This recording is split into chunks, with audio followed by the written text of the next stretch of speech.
Moi boas noites, señoras, señores, benvidos a este tempo de televisión que a partir deste momento imos a manter en contacto con vostedes. Chamámoslle a tertulia, estamos en Telelugo. Hoxe imos expoñer temas que cavilamos, agardamos que sexan do interese de todos vostedes. Por suposto que non esqueceremos falármonos de Lugo. Falar de nós, en definitiva, falar das cousas que faltan, que poden vir, xa iremos pouquiño a pouco. Se mo permiten, o que primeiro que quero facer é presentarles a quen hoxe nos acompaña.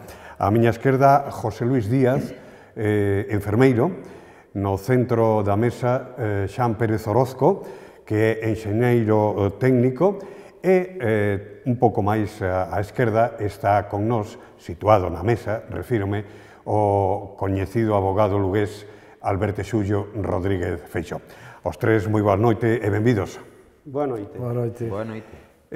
Decía que teño temas preparados para falar de Lugo, pero de principio, e de alguna maneira de Lugo falamos, porque calquera acto que aconteza, en este caso no Congreso dos Deputados en Madrid, ate repercusión na cidadanía de Lugo tamén. Pregunta para os tres. Mañá, a estas horas, mañá venres, a estas horas, haberá presidente do Goberno? Quen desexa contestar primeiro? José Luis Díaz, veña. Bueno, o tema está bastante complicado, á vista de que no primeiro acto de investidura, pois non dan os números, e solamente hai un acordo entre o Partido Socialista e Cidadáns. Polo tanto, tamén analizando as intervencións do resto dos grupos, e sobre todo dun grupo mayoritario como é Podemos, pois parece que daqui ao venres non haberá posibilidades de chegar a un acordo, salvo que haxe algunha sorpresa de última hora.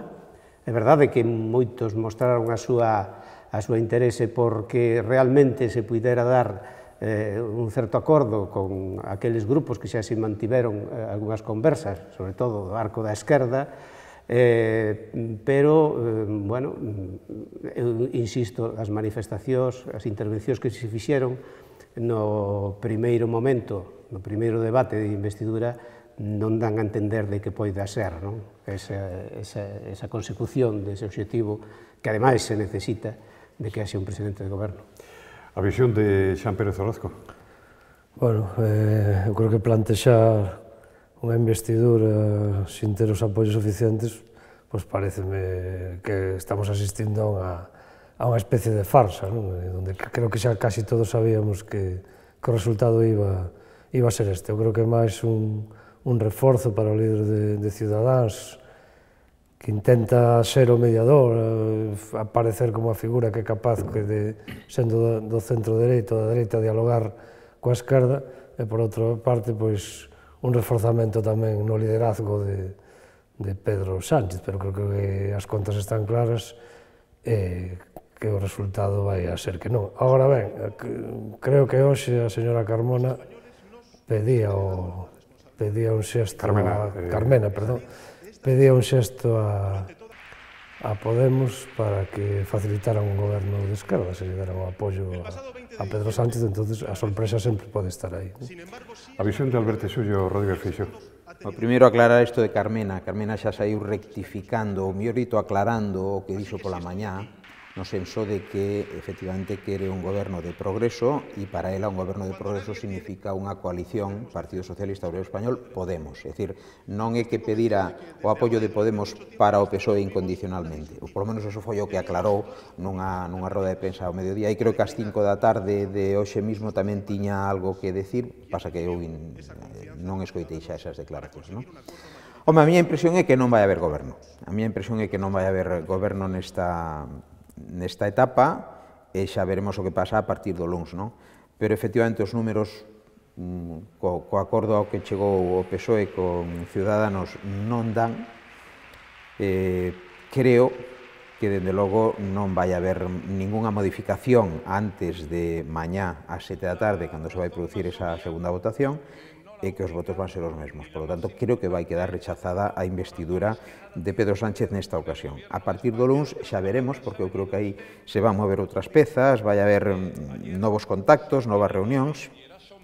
Si o PSOE mantén a súa vinculación ao programa de Ciudadanos, porque fundamentalmente creo que o acordo se basea no programa de Ciudadanos, eu creo que vai ser imposible, porque o Partido Popular xa lle dixo esta mañá tamén que nin por activa nin por pasiva iba a conceder o seu beneplácito a ese goberno, e as forzas de esquerda tamén lle dixeron que non. Por lo tanto, creo que vai haber que remover todo e, como alguén dixo, poñer o marcador a cero, é dicir, volver a cero para comezar de novo as negociacións. Sempre podemos falar de futuribles, o do que poda acontecer a partir de mañá, luns, etc. Eses 2 meses que temos por diante, ou que teñen, mellor dito, por diante, os políticos. De calquera xeito, voulles pedir tamén aos nosos contertulios de hoxe que se mollen un pouco. Sempre aténdose ao que aconteceu na xornada de onte, de mércores. Quen gañou e, sobre todo, quen perdeu? Bueno, quen perdeu, obviamente, o candidato do Partido Socialista manifestamente claro por aquelo de que non conseguiu os seus obxectivos. Pero quen gañou o debate do mércores?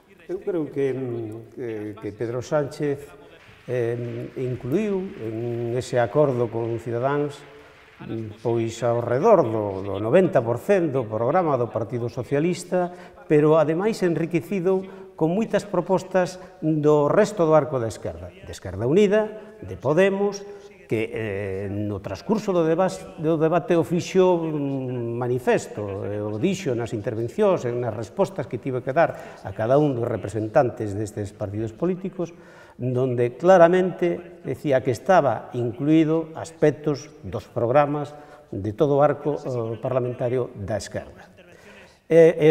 Considero, ademais, que foi un acto de valentía cando Rajoy tomou unha posición de inhibición, de non querer afrontar a responsabilidade que maioritariamente, sendo o partido máis votado nestas eleccións, polo tanto, lle correspondía haber aceptado esa invitación á investidura que lle podería facer o jefe de Estado, pois colleu un papel secundario, xa digo, de non ofertarlle aos cidadáns do Estado español un programa e un proxecto para afrontar un mandato, que era o que lle correspondía. Entón, ante esa situación, de unha maneira, xa digo, con unha iniciativa bastante valiente, Pedro Sánchez dixolle que ele estaba disposto a presentarse á investidura con un programa que púxose a negociar co resto das forzas políticas. Uns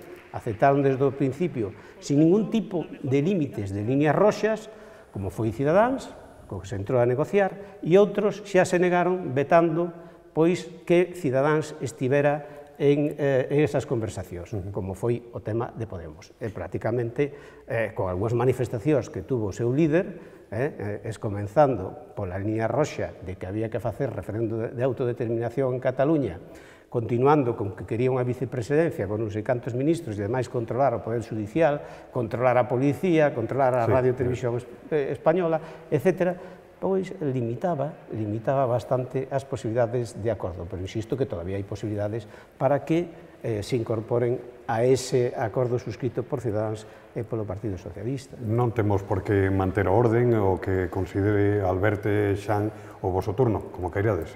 Xan Pérez de Lota. Eu non lle quito a palabra a Juan, nunca. Non, naturalmente que non xa sei. A ver, Xan.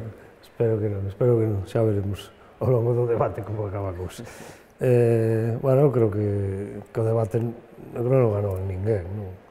Eu creo que perderon os cidadáns, que creo que son os que están a perder con todo este desgoberno que temos agora mesmo, un goberno en funcións, pero que é evidente que un país non se pode manter así durante moito tempo porque isto está afectando a todos os niveis. Eu creo que no debate o que si ao mellor sale algo reforzado polo protagonismo que tivo, que ao mellor non podía ter se non fora por isto, foi precisamente, como xa comentei antes, o papel de Alberto de Ciudadanos, que parece que se erige na forza que é capaz de pactar e de negociar, deixando ou querendo deixar un pouco en entredito o partido que realmente ganou as eleccións, que foi o Partido Popular. Eu creo que Mariano estuvo ben, creo que foi bastante socarrón, pouco se podía decir ante unha situación como a que se deu, onde que xa máis parecía tamén que estábamos en clave de preelectoral de novo, que nun debate de investidura en sí, onde o propio candidato a ser investido xa recoñecía de antemán que non ia a ser posible porque os números non llegaban. Por lo tanto, eu diría que quen perde, que está a perder é a cidadanía e gañadores non vexo. A visión de novo de Alberto Xullo. Me extrañame esta opinión de Juan, porque iso é o que dixo justamente Albert Rivera e o que dixo Pedro Sánchez. É dicir que os dous que iban coaligados, por así decirlo, na súa acción de goberno, foron os que máis fincapé fixeron en que a cidadanía non se lle podía castigar cunhas novas eleccións e demais, e que eran os que máis perdían. Digo que me extraña porque sei que non eres amigo de ningún deles. Bueno, pero é unha broma. Vamos a ver, a miña visión breve. Creo que a sesión de investidura convertiuse nunha moción de censura contra Mariano Rajoy. No que o único que non participou, evidentemente, foi Mariano Rajoy, que tratou de defenderse como puido, non? Pero claro, a xogada que fixo Mariano Rajoy de non aceptar o plantexamento do monarca e presentarse a investidura, ao mesmo tempo volveuselle en contra, porque quen tivo todo o protagonismo foi Pedro Sánchez e Mariano Rajoy tivo un solo turno, o seu turno, e, polo tanto, non puido defenderse dos ataques que lle fixeron Albert Rivera ou Pablo Iglesias ou o propio Pedro Sánchez ou calquer outro dos grupos que interveu no debate. É dicir, que seguramente houbera desexado nese momento ser o candidato porque podía contestar a cada un deles, pero perdeu a súa ocasión. Por lo tanto, creo que un primeiro perdedor do debate foi Mariano Rajoy. Non só porque foi apaleado por todos os demais grupos, sino porque a máis non puido contestar, quedou un pouco en entredito, incluso se ausentou da Cámara en momentos moi delicados, é dicir, non só había a pereza que lle atribuiu Albert Rivera, sino tamén un pouco a cobardía de non dar a cara no momento que debía de dala. Esa é a miña primeira posición respecto a Mariano Rajoy. Pedro Sánchez. Eu creo que Pedro Sánchez fixose a súa autocampaña. É dicir, Pedro Sánchez era unha persoa con pouco coñecemento do público, atopou unha ocasión para decir, bueno, pois eu teño 2 días de televisión gratuitos e aquí me vou dar un baño de Pedro Sánchez. E, efectivamente, creo que deu ese baño de Pedro Sánchez, agora é máis coñecido, ten un pouco máis afianzada a súa posición, incluso dentro do Partido Socialista Obrero Español, aínda que xa veremos que acontece con eso, pero ben, eu creo que conseguiu o seu obxectivo. Para min o gran vencedor foi Albert Rivera, eu creo que toreou ao Partido Socialista Obrero Español, impúxolle o seu programa. É curioso porque onte, durante as manifestacións que fixo, tanto desde a tribuna como desde fora, el mismo decía, como non vou apoiar este programa si é o 90 e pico % de Ciudadanos. Decía el públicamente e nadie do PSOE lle contestou. Por que é verdad? O programa que presentou Pedro Sánchez, no 90 e pico % dos seus puntos, era o programa de Ciudadanos. Eso contradice o que apuntaba José Luis Díaz. Sí, eu insisto en que non, que a partida, quen toma a iniciativa é o Partido Socialista, é o programa do Partido Socialista, porque se analizamos propostas claras, por exemplo, recuperar o poder adquisitivo das pensións e potenciar o sistema público de pensións, universalizar de novo a sanidade gratuita e pública, derogar a Lei de Educación, os artigos que foron recorridos ao Tribunal Constitucional, ata o ICO, que pasa a ser prácticamente unha banca pública de inversión. O tema de a protección por emerxencia social, 7.000 millóns en riba da mesa para que haxa unha renta mínima para esas persoas que necesitan, que están no umbral da pobreza, unhos ingresos e para a pobreza infantil. É dicir, propostas de calado social moi importantes que se ven reflexadas en ese programa que, dende logo, non estaban no programa de Cidadáns e que, ademais, bueno, incorporando os matices do que eu dicía antes de Esquerda Unida, de Podemos, que está integrándose en esas propostas. Son exemplos deste tema. De calquera xeito, exemplos puntuales, pero tamén apoiados por 130 deputados, non? O conglomerado de Ciudadanos e máis o PSOE. Bueno, non quero que se prolongue tampouco demasiado este tema, ao fin e ao cabo somos espectadores, quería pasar unha pincelada por como se viu, como Ciudadanos de Lugo, a veces hai que ter un pouco de cuidado, Ciudadanos de Lugo, nada que ver con Ciudadanos liderados por Albert Rivera, non? Si vos parece, bueno, sí, un pequeno detalle, esos outros detalles que teñen o seu motivo, o bico que se deron o catalán, que non lembro ahora mesmo o nome, Domenech, xunto con Pablo Iglesias, tamén, outra vez, de novo, protagonismo para Pablo Iglesias, con aquela referencia que, bueno, que está dando moito que falar, o da cal, o tema de Felipe González. Brevemente, por favor. Xan, como... Eu creo que a xente de Podemos ten moi estudiada cal vai ser a foto do día, non? Creo que o tema mediático teñen perfectamente estudiado, igual que a señora Vescansa levou o seu fillo na xornada, creo que foi na xornada cando se elixiu o presidente da mesa, presidente da mesa, que me pareceu, para min é unha acción totalmente deplorable, non entendo, o único que buscaba era a foto, exclusivamente, porque asistía, nunca mellor dito, con unha asistenta que estaba esperando ali para seguir cuidando o pequeno. Sí, pero ao tema da... Eu creo que o bico, bueno, deulle bicos a un montón deles, pero deulle este bico parece que especial, polas fotos que vin, e creo que iso simplemente para buscar a portada do día seguinte. Non ten maior trascendencia que eso, pero un tema que les estudian a fondo. Coincido con Juan, pareceme que efectivamente foi un tema de propaganda, de sair na foto. Por certo, creo que Vescansa nesta sesión xa non levou ao pequeno, non sei, pequeno ou pequena. O sea que... Unha boa cousa para o pequeno. No, digo porque coincide con que efectivamente na primeira sesión, pois supoño que o que se buscou tamén foi un pouco ese efecto. Entón, xeitos, o discurso, e digo polo de Calviva, que foi inmerso no discurso de Pablo Iglesias, o discurso de Pablo Iglesias me pareceu duro, pero tamén me pareceu oportuno para o que Podemos. É dicir, a min pareceme que todo o debate transcurriu xa en clave electoral, é dicir, todos falaban para o seu campo electoral determinado, e, naturalmente, Pablo Iglesias tamén o fixo, e fixo un discurso moi duro. Eu creo que para ver si podía ripar algún voto ao Partido Socialista Obrero Español no caso de repetición de eleccións, algún socialista que pense un pouco no pasado e que se arrepinta de ter dado o voto para despois pactar con Ciudadanos. Creo que esa era a idea de Pablo Iglesias. José Luis Díaz. Eu cando dicía antes que a actitude de Pablo Iglesias que comenzou co tema da línea roxa, do dereito de autodeterminación, que continuou con pedir a vicepresidencia e algúns ministerios de plurinacionalidade, Ministerio de Interior, etc. Bueno, continúa ca intervención que tivo na investidura.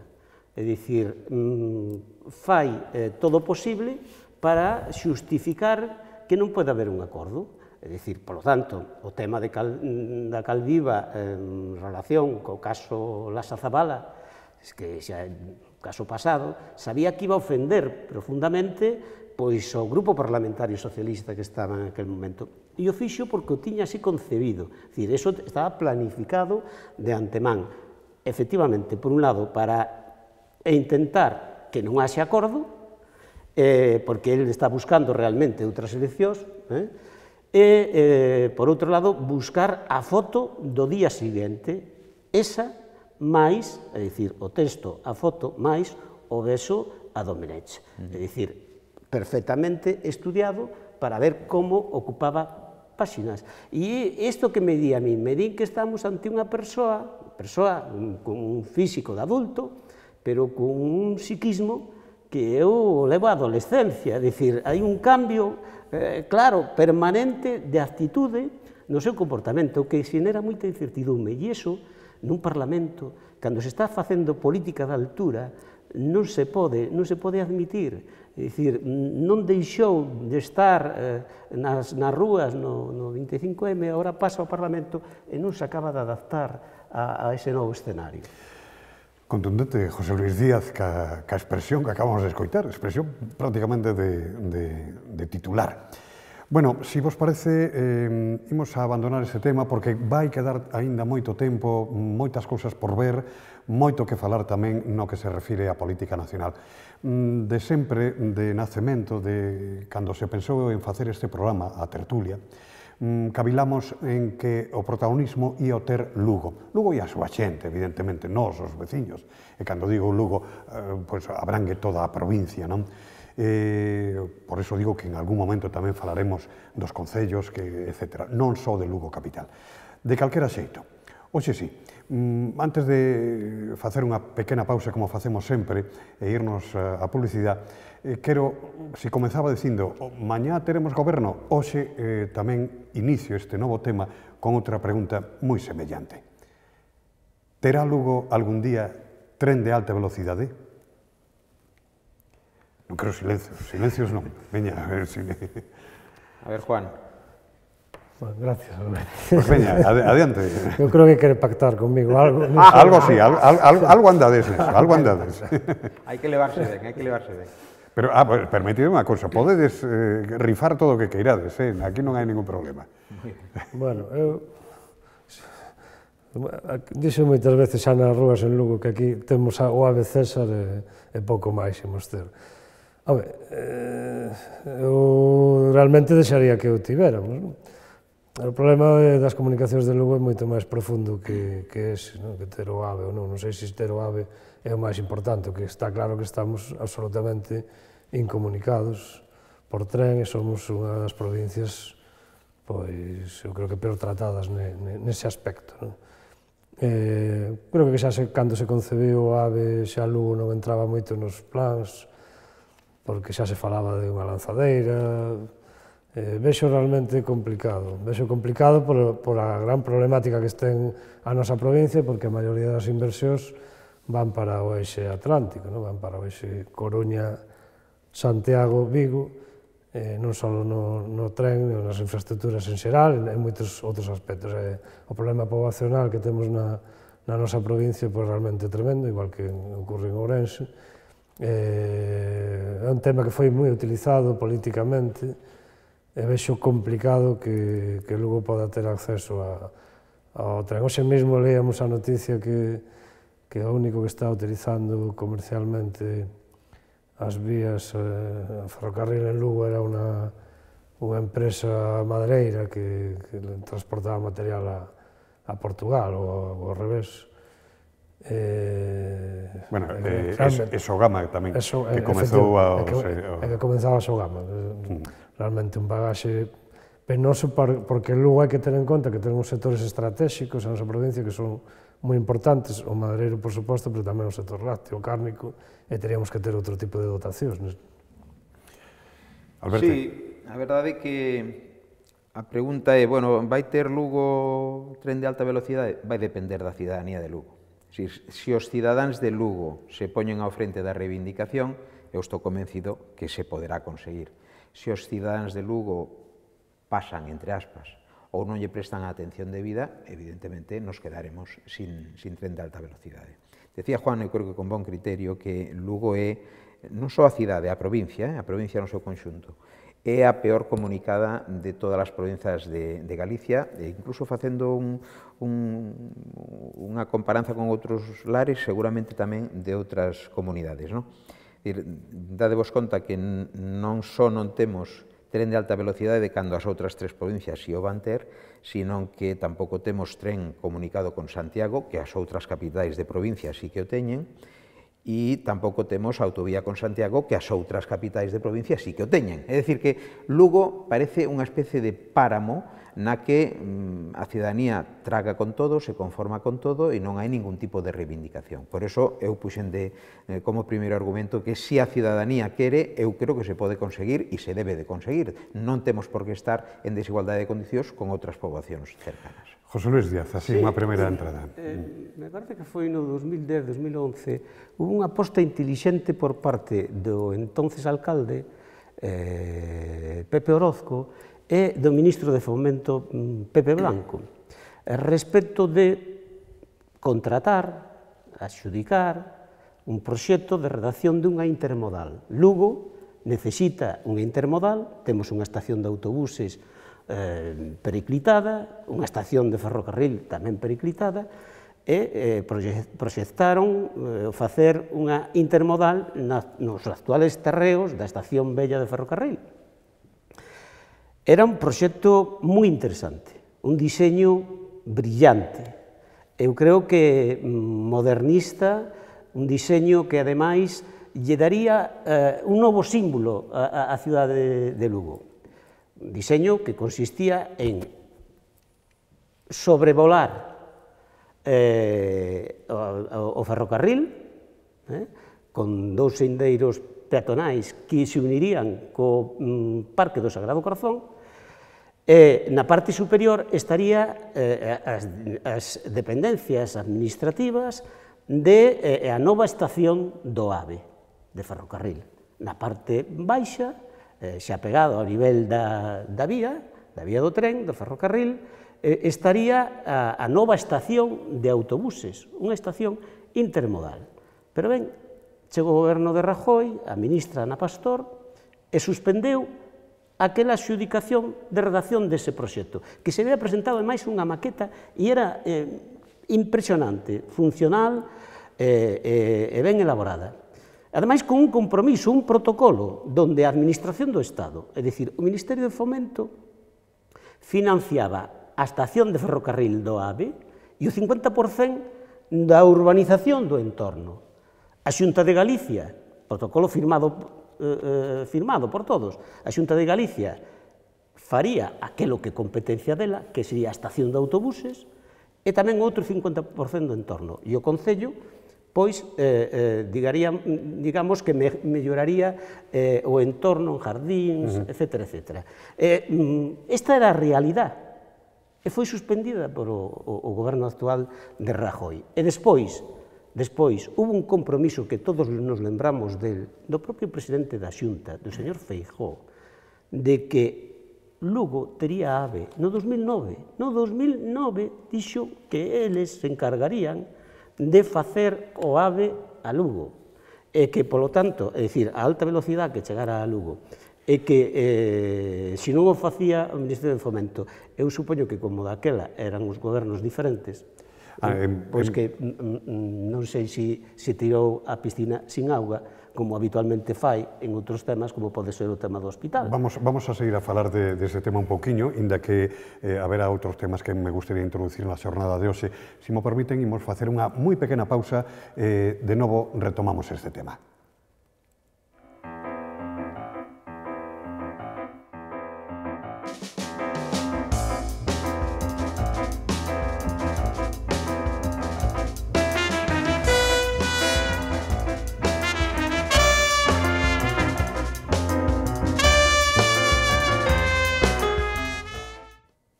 Aquí estamos de novo no tempo de A Tertulia, aquí en Telelugo. Estamos a falar de Lugo e estamos a falar do tren, estamos a falar da intermodal, algo con que moitos, ao mellor, moitos de vostedes soñaron que algún día poderíamos ver ese obxectivo. Bueno, un certo pesimismo por parte dos nosos contertulios no día de hoxe de que iso poda acontecer.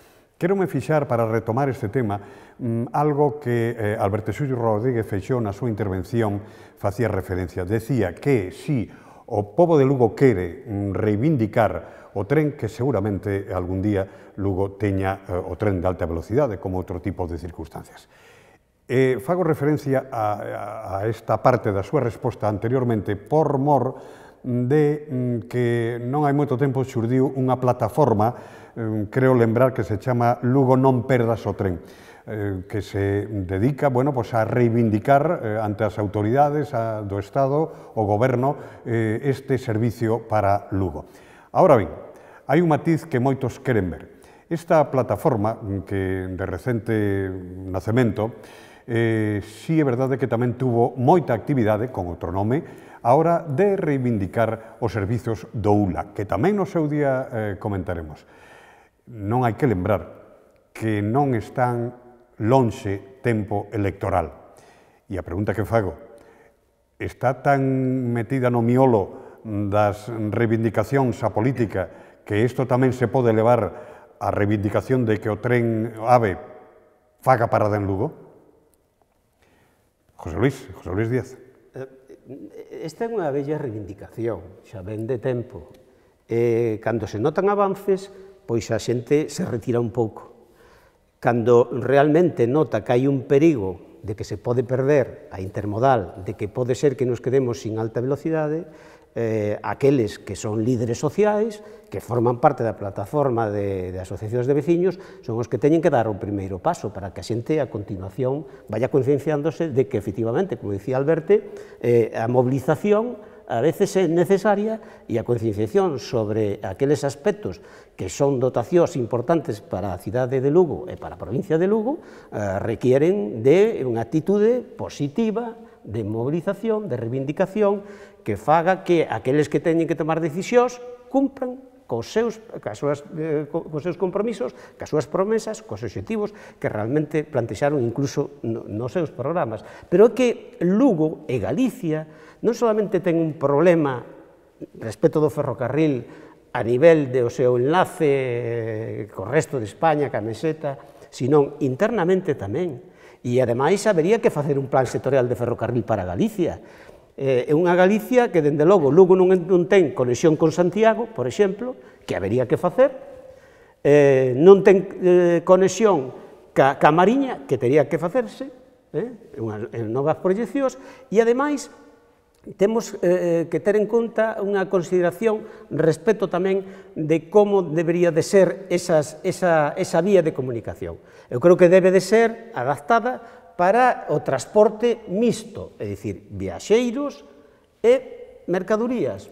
E, polo tanto, se iso está contemplado vía Monforte, Ponferrada, me parece que León, Palencia, tenéis que estar tamén contemplado para unirnos con Asturias e coller dende aí esa rede que vai ir por todo o Cantábrico de transporte mixto que valga para a velocidade de viaxeiros, pero tamén de mercadorías, que é moi importante para o desenvolvemento de Galicia, para o desenvolvemento tamén de Lugo. E esos son temas que están todavía pendentes e que aqueles que teñen que tomar decisións en planificación territorial, en planificación de comunicacións, non a presentan por ningún lado.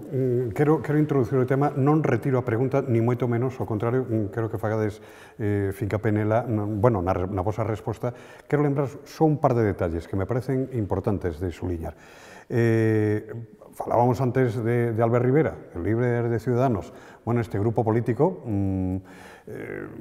por activa e por pasiva, xa dixo en varias ocasións que había que repensar o AVE a Galicia.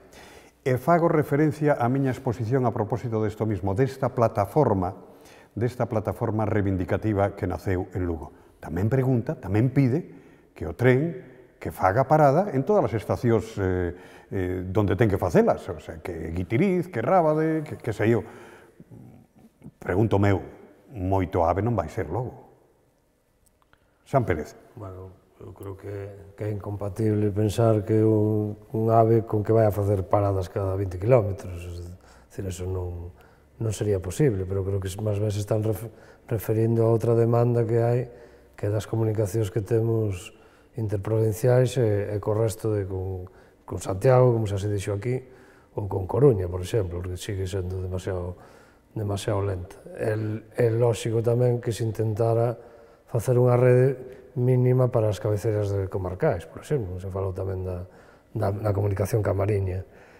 Eu creo que son reivindicacións distintas, non? Realmente, se se pensa ter un AVE que pudera salir de Coruña pasando por Lugo cara a Madrid, pois evidentemente todas esas paradas eu creo que sería imposible.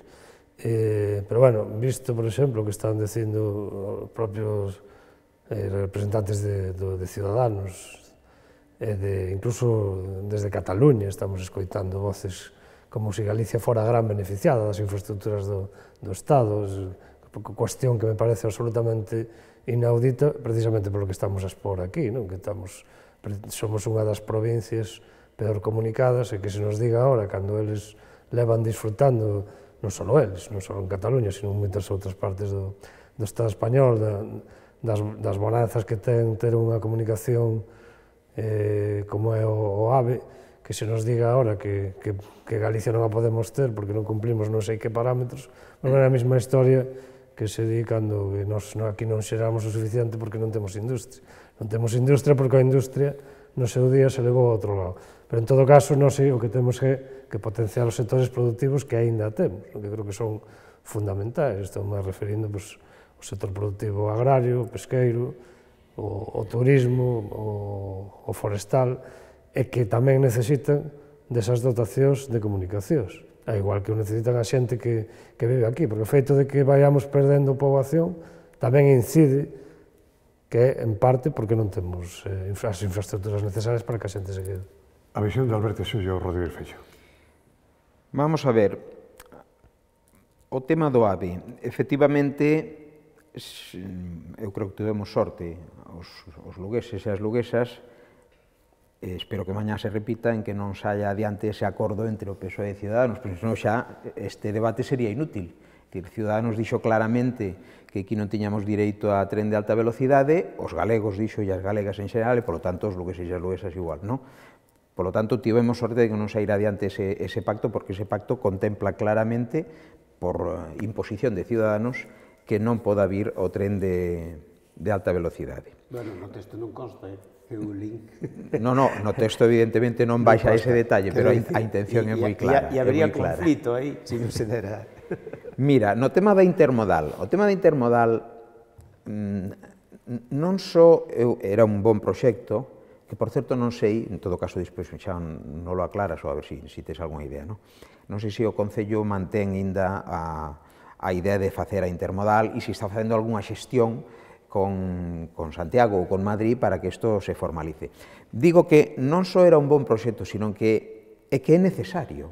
É dicir, a intermodal é necesaria. Hoxe, calquer cidadán da provincia de Lugo que vaya ou que veña doutros lares e que chegue en tren ou en autobús e teña que interconectar con outro tren ou con outro autobús, non ten máis remedio que coller a maleta e camiñar os 4 kilómetros que debe haber, ou 3, ou que seña, ou pagar un taxi, é dicir, non hai moito máis remedio, non? Eso non ocorre xa en ninguna cidade, é dicir, eso está superado, é dicir, hai intermodais en todos lados, é dicir, non se me ocurre cal é a razón de por que Lugo non ten ainda unha intermodal, porque creo que é absolutamente necesario.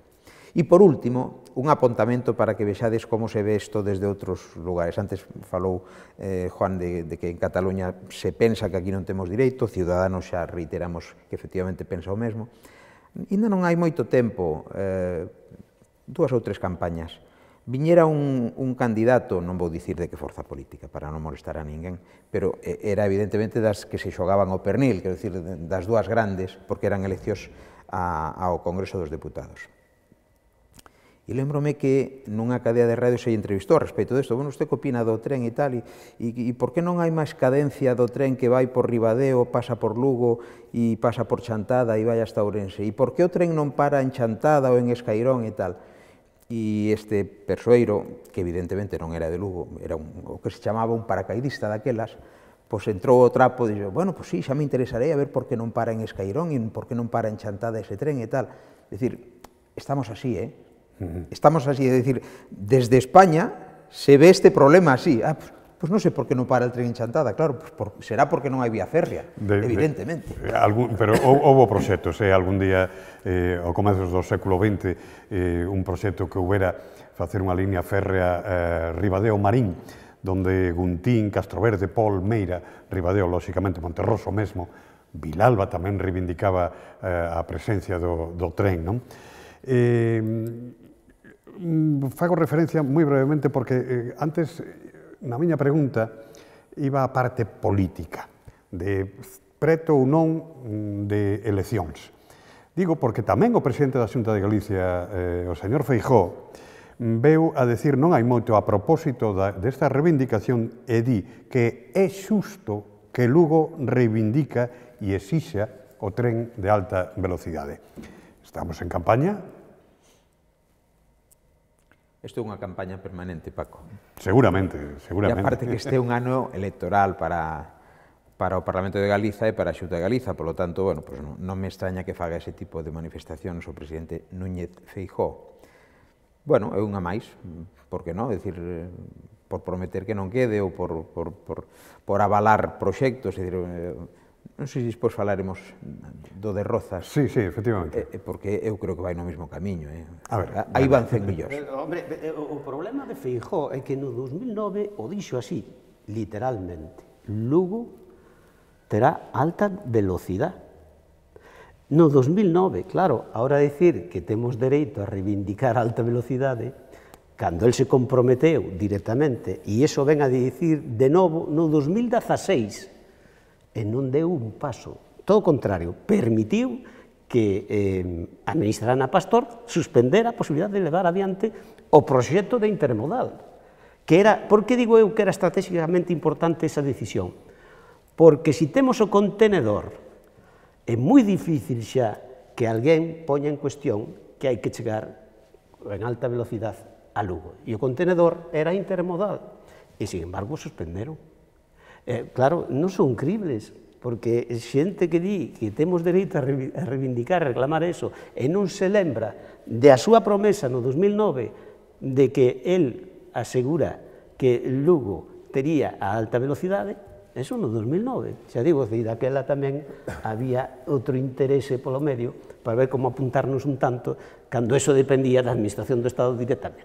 Xan Pérez Orozco. Eu creo que o feito de que se faga intermodal de por sí quere decir que xa vamos a ter outro, non creo, porque non hai que non hai máis que, pero se non hai máis que ver a cantidad de obras que hai por aí que non se utilizar. O sea, que vamos a ver, eu creo que no seu día, cando se empezou a falar do AVE, xa se falaba. O señor Blanco decía que a Lugo habría unhas lanzadeiras, co cual a mí xa me parece, non entendía se nos iban a lanzar a nós ou se realmente íbamos a ir en tren como o resto dos demais. O sea que eu creo que sí a estación intermodal, pero terá que ir acompañado de todo o resto. Creo que hai que facer un diseño completo que cubra as necesidades de transporte ferroviario que ten a provincia e que ten que ser serio. Xa dixen ao principio, na miña primeira intervención, que isto era un tema que se estaba usando políticamente por parte de todos, e que creo que hai que pensar máis na cidadanía e menos nos resultados electorais, que creo que é o que se fixo hasta este momento. E se xogou absolutamente con este tema. Se temos que facer plataforma e reivindicalo, eu creo bastante nese aspecto, supoño que sí, que o teremos que facer para eso, para moitas outras cousas, e creo que a provincia tamén, cando hai algo grave e importante, se move o demostrou nas últimas movilizacións de todo tipo. Bueno, apuntábamos tamén que queríamos falar un poquinho do proxecto de Rozas. A lo menos dá a impresión que ahora sí, ahora pode ir pa diante, que ese aeropuerto pois creado no ano 43, que xa choveu tamén algo, parece que poda ter unha actividade e unha utilidade distinto ao deportivo que durante todos estes anos estivo a manter o Real Aeroclub. Ben, é verdade, hai que lembrar que tamén hai bastantes anos tuvo actividade tamén comercial, e mesmo de viaxeiros. De feito, Rozas, non hai que esquecer que foi o aeroporto xeral de Galicia, pois creo lembrar no ano 49, que tamén choveu durante 2 ou 3 anos, mentras se facía Lavacolle en aquel momento. Rozas era o aeroporto de Galicia. Drones para Rozas, unha oportunidade? Esa é a pregunta. José Luis. A ver, esta idea que parte tamén do anterior goberno, no 2011, de facer un centro de investigación, de formación e de desenvolvemento de estes medios de voos sin tripulación, é dicir, dos drones, pois é unha idea que, vista así, posta en riba da mesa eses proxectos, pois ninguén pode dicir que non sea asumible e que non sea interesante para os cidadáns de Lugo, non? E que, polo tanto, agora chega o momento de dicir planificación no tempo, desenvolvemento no tempo, financiación no tempo e, ademais, beneficios, valor engadido que vai quedar en Lugo, postos de traballo, directos e indirectos, beneficios que van a quedar en Lugo, que aproveitamento vai haber desde o propio interese nacional, porque eu me informei de que había algunhas empresas que, como a Airbus, por exemplo, que estaban con posibilidades de ser adxudicatarias, que lle querían dar unha importancia a este proxecto, unha importancia sustancial, porque teñen, digamos, que moitas posibilidades desde o punto de vista da exportación, incluso máis que o automóvil podría ser en Galicia, a exportación, a posibilidade que daría de exportar produtos. Eso o decían os propios responsables da Airbus, non?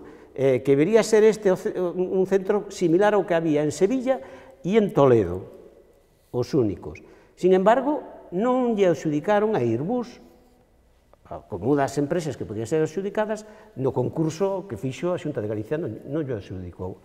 Por lo tanto, deberían de aclarar tamén cales son os criterios que primaron para hacer a adxudicación que fixeron a unha empresa británica, non? Australiana, de origen australiana, sí. Hai que lembrar que se hai proxectos comerciais militares, é verdad, de fabricación de barcos con Australia, moi intenso, ademais. E despois habría que valorar que, claro, nos falan de un proxecto a 10 anos. A 10 anos só. E despois, que pasa? É dicir, que ofrecía Airbus máis que ofrecía esta? Non había límite no tempo, que o aclaren, porque iso é importante, non? E despois que, efectivamente, que se garantice que vai ser solamente utilizados para obxectivos e funcións de carácter civil exclusivamente, non? Eso debería de estar así en riba da mesa. Me parece a min que eso sería moi importante. Sensacións, Alberto. Bueno, eu introducín antes este asunto precisamente porque a min pareceme unha promesa electoral máis. Até que non vexa avanzar isto un pouco, me parece que 100 millóns non se tiran así alegremente para un centro en Rozas, non? O Gallá, cuidado, é dicir, poño por diante que me alegraría que houbera efectivamente ese incremento de postos de traballo, esa riqueza creada por o asentamento dunha nova industria, non? Pero non acabo de ver claro. O tema de fondo, bueno, o Rozas eu creo que está infravalorado completamente. Tampouco me vou poñer a defender que teña que ser un aeroporto de nivel 3, creo que era o que se pretendía con algún proxecto xa lonxano no tempo. A min iríame moi ben, e a todos os cidadáns de Lugo tamén, é dicir que, pero comprendo que non pode haber un aeroporto á porta de cada casa, e, polo tanto, bueno, hai que medir moito estas cuestións, non? Agora, o proxecto industrial, bueno, si ben benvido sexa, eu son un pouco incrédulo, me parece que é un mal ano para apuntar este asunto. Isto se hubiera apuntado hai 3 anos, ou igual en xaneiro do ano que ven, pois igual tería máis crédito, pero en ano electoral, decir alegremente nunha roda de prensa, bueno, pois aí van 100 millóns para Rozas, me parece, pois eso, un brindis ao sol, e xa veremos en que queda. Non sei se ten ano de compromiso. Antes falaba José Luis do ano 2009 e estamos no 2016 e ainda non houve nada, pois hai que ver que pon no papel para ver cando empeza isto a funcionar. O mes de abril seica é a firma deste ano, sí. En principio, non? Indo podemos comentar. Claro, naturalmente. Xan Pérez. Bueno, en principio parece un proxecto interesante, non nos imos opoñer xa porque sí, non? Bueno, é certo que se recordamos cousas de atrás, cando no CETAL se decía que iba a haber hasta 15.000 postos de traballo, pues ahora que dicen que vai haber 600, pois, bueno, igual, por lo menos xa non é tan exagerada a cousa, non sei os que vai haber. Bueno, en todo caso, eu penso que é algo interesante para Lugo, non? Polo pouco que leí, eu non coñezo realmente esas empresas as que les foi adjudicado, pero se é un proxecto avalado pola administración, en principio parece interesante, é é un mundo novo que cada día se está desenvolvendo máis e que hai maiores aplicacións, no que falaba, aparte de ser un centro tecnolóxico, que chegaría incluso a construir algún tipo de aeronave, non sei se helicóptero ou avión tripulada, con todo o que eso leva por detrás, no aspecto de ingeniería aeronáutica, etcétera, si é certo que parece en principio que si pode crear bastantes postos de traballo, que si pode ter salida. O tema dos drones creo que todavía falta moito por explorar e por buscar aplicacións que creo que teñen moitísimas. Por poner un exemplo que non ten nada que ver co de Rozas, pero agora mesmo hai algún proxecto tamén presentado para, por exemplo, na Ribeira Sacra, aplicar produtos fitosanitarios con un dron, o cual facilitaría moito o traballo dos viticultores, como anécdota. A iso quería eu chegar. Si é verdade que se fala de uso ou utilización destes avións helicópteros, que parece ser que é o proxecto primeiro, a fabricación dun dron helicóptero e un dron avión. Comentaba que o uso civil ao que José Luis Díaz tamén facía referencia, pero fago fincapé nisto porque Carlos Portomeñe, que é o coordinador de Esquerda Unida en Lugo e máis o deputado de Anova no Parlamento Galego, Ramón Vázquez, día sí día tamén e dende fai meses veñen dicindo e denunciando que isto vai ser o de Rozas un proxecto basicamente militar e, polo tanto, con ese teórico medo que pudera influir en algúns, de que isto poda ser un obxectivo, etc. Que a OTAN, incluso, falase, Estados Unidos programou 5 bases de fabricación de drones en Europa, unha delas en Rozas. Isto que digo é o que dice Ramón Vázquez e Carlos Portomeñe. Contemplades que isto pode ser así? Eu creo que había que dar esas garantías de que nos compromisos, si van a firmalos en abril, que por eso vai ser o primeiro acordo, e eu dicía perfectamente como se vai desenvolver en cantas etapas esa financiación. Van a pasar moitos anos, van a pasar poucos anos, porque claro, dende que se firma un acordo e despois que se leva a efecto, pois pode pasar moito tempo, e efectivamente estamos en ano electoral. E iso debe de estar moi claro no papel, en ese acordo que se firme, de que exclusivamente para usos civís, así debe constar nas cláusulas ou nas estipulacións que se firmen respecto a eso. Eu creo que eso é fundamental, porque, por un lado, podemos ter posibilidades de que moitas empresas auxiliares, que esa tamén é unha cuestión importante, a formación debe estar aquí, e debe ser para xente prioritariamente que resida en Lugo e nas zonas limítrofes. Bueno, vamos a ver si dende aí se pode conquerir ese valor engadido e iso vai a supor un polo de desenvolvemento importante, que a industria en Lugo non digamos como está, en Galicia tamén non está nada bollante e, por lo tanto, por eso hai que recibilo ben inicialmente, se despois non se leva a efecto ou os plazos son demasiado longos. E insisto, 10 anos me parece moi pouco, despois dos 10 anos poden desmantelar todo e irse, e iso a mí non me parece razonable, e, por lo tanto, iso tamén habería que revisarlo. Alberto, algún apuntamento? Bueno, non sei que tipo de probas ou argumentos presentan os denunciantes, por así decirlo, non? Ese risco existe, evidentemente. Eu creo que aí ten que haber un control e unha garantía e, además, exercitar ese control por parte de alguén que teña un mínimo recoñecemento para que non nos vendan gato por lebre, non? A mí parece un tema importante. Parece, pero de calquera xeito, permíteme que te interrumpa, parece, nos tempos que estamos a vivir, casi inevitable que uso civil sí, pero uso militar tamén. Digo, por lo pulo que está collendo esta maquinaria. Sí, por suposto. É dicir, é que vai ser moi doado montar a infraestructura e despois dentro, se non hai quen controle, facer o que lles dé a gana, non? Bueno, é un tema complicado, xa houve outros tamén moi moi complicados neste aspecto, porque, por exemplo, cando foi o peche da empresa de armas da Coruña, pois aí tamén se perdían moitos postos de traballo, directos, indirectos e de los outros, non? Entón, bueno, aí o debate político ten que controlar moitas variáveis, non só son os postos de traballo, sino, bueno, as familias que afecta todo este proceso e tal. É un tema complicado, Velo así tamén, Xen? Bueno, como fixen a mili non lle teño moito medo aos militares tampouco, o sea que parece que o militar é negativo de por sí, eu non penso así.